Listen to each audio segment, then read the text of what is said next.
Welcome to Vani வீட்டு சமையல்.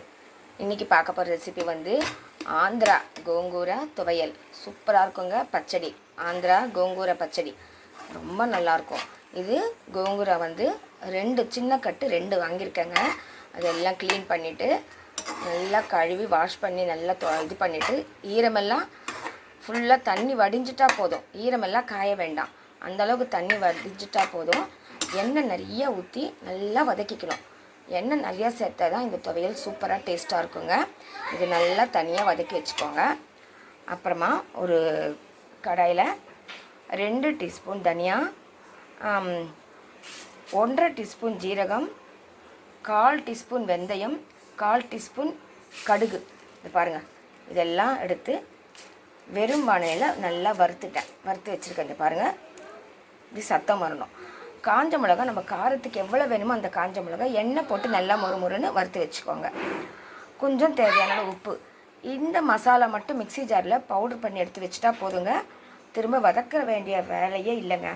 இப்போ கோங்கூரியை நம்ம வதக்கிட்டோம் இல்லையா, இதில் சடசடப்பு சத்தம் ஒன்றும் இல்லாமல் இறங்கிட்டா போதுங்க. மற்றபடி திரும்ப வதக்கணுன்ற வேலையே இல்லை. ஓகேங்களா? பாருங்கள், அந்த சத்தம் அடங்கணும். எண்ணெய் பார்த்து அப்படியே ஓரமாக அப்படியே எண்ணெய் பிரிஞ்சு வரும். அந்த அளவுக்கு நல்லா கோங்கூரை வந்து வதங்கணும். ஓகேங்களா? அந்த அளவுக்கு வதங்கினாலே போதும். இந்த சூடு அப்படியே இருக்கட்டும். நான் ஸ்டவ் ஆஃப் பண்ணலை, அப்படியே இருக்கட்டும். இது நான் பவுடர் அரைச்சிட்டு வந்து பார்க்கலாம். இப்போ பாருங்கள், மிக்ஸி போட்டாச்சுங்க. அது பவுடர் நல்லா போட்டாச்சு. ஒரு 90% அரைஞ்சாலே போதும். கொஞ்சம் குறை இருந்தால் ரொம்ப நல்லாயிருக்குங்க. இப்போ என்ன பண்ணணுன்னா, பக்கத்தில் ஒரு வானலியில் வந்து கொஞ்சம் எண்ணெய் சேர்த்து கடுகு, காஞ்ச மிளகா, பெருங்காயம், பூண்டு வந்து ஒரு 10 பல்லு பூண்டு தோலோடையே இடித்து போட்டு வறுத்து வச்சுருக்கேன். இதுதான் தாளிப்பு. இது ரெடியாக இருக்குது. இப்போ பாருங்கள், இந்த கோங்கூரை வந்து சூடாக இருக்குது. நல்லா அப்படியே கொதிச்சுட்டே தான் இருக்குது, வதங்கிட்டே தான் இருக்குது. இன்னும் இந்த டைமில் ஸ்டவ் ஆஃப் பண்ணிவிடுங்க. ஆஃப் பண்ணிவிட்டு நம்ம அரைச்சி வச்ச மசாலாவை சேர்த்துக்கலாம். அரைச்சி வச்ச மசாலாவை சேர்த்துட்டு இந்த தாளிப்பும் சேர்த்துக்கலாம். பாருங்கள், அந்த தாளிப்பும் சேர்த்துட்டேன், மசாலாவும் சேர்த்துட்டேன். இப்போ இது எல்லாமே ஒன்றா கலந்துடணும். திரும்ப ஸ்டவ் ஆன் பண்ண தேவையே இல்லைங்க. சூப்பராக இருக்குங்க துவையல். நான் கலந்துட்டு காமிக்கிறேன். இப்போ பாருங்கள், நல்லா கலந்துட்டேங்க. இந்த மசாலா ஃபுல்லாக கோங்கூரோட நல்லா மசாலா, அந்த தாளிப்பு கொடுத்தோம் இல்லையா, அது எல்லாமே கலந்துட்டேன். எப்படி இருக்குது பாருங்கள், எண்ணெய் அதுவாக பிரிஞ்சு வருது பாருங்கள். இப்போ பாருங்கள் ஃப்ரெண்ட்ஸ், இந்த கோங்கூரை வாங்கும்போது சிகப்பு காம்பு இருக்கிற மாதிரி பார்த்து வாங்கிக்கோங்க. கோங்கூரை டேஸ்ட்டு சூப்பராக இருக்கும்.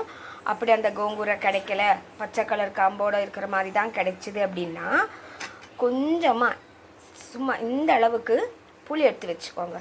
புளி வச்சு வதக்கி அதோடு அரைச்சிடுங்க. டேஸ்ட்டு நல்லா இருக்குங்க. எந்த பிரச்சனையும் இல்லை. இந்த கோங்கூரைக்கு புளி கூட தேவையே இல்லைங்க. அட்டகாசமாக இருக்கும். தேவைன்னா கொஞ்சமாக இந்த அளவுக்கு வச்சுக்கோங்க, போதும். அவ்வளோதான். ஓகேங்களா? கூட சாதத்தில் இந்த கோங்கூராவை போட்டு சாப்பாடில் பிசைஞ்சு சாப்பிடும்போது ரொம்ப டேஸ்ட்டாக இருக்குங்க. நம்ம வேறு எதுவுமே போட்டுக்க மாட்டோம் சாதத்துக்கு. இந்த கோங்கூரை பச்சடியே போட்டு சாப்பிட்ருவோம். அந்த அளவுக்கு டேஸ்ட்டாக இருக்கும். இன்னும் நாங்கள் வந்து இந்த பச்சடி கலந்துட்டு பச்சை வெங்காயம் மெலிசாக கட் பண்ணி அதோடு வச்சு சாப்பிடுவோம். அந்த கரக்கரன்னு இருக்கும்போது அந்த வெங்காயத்தோட டேஸ்ட்டு ரொம்ப நல்லா இருக்குங்க. இதுக்கு அந்த மாதிரி சாப்பிட்டா இன்னும் டேஸ்ட்டு ரொம்ப அருமையாக இருக்கும். இதில் வெங்காயம் போட தேவையில்லை. இல்லைன்னா நம்ம வெங்காயம் கூட போடலாம் துவையல்ல. இதுக்கு தேவையில்லை. நம்ம பச்சை வெங்காயத்தை வச்சு சாப்பிட்றதுக்கு ரொம்ப டேஸ்ட்டாக இருக்கும். பாருங்கள், உங்களுக்கு பிடிச்சிருந்தால் லைக் பண்ணுங்கள், ஷேர் பண்ணுங்கள், கமெண்ட் பண்ணுங்கள். மறக்காமல் என் சேனலை சப்ஸ்கிரைப் பண்ணுங்கள். அடுத்த வீடியோவில் சந்திக்கலாம். பாய்.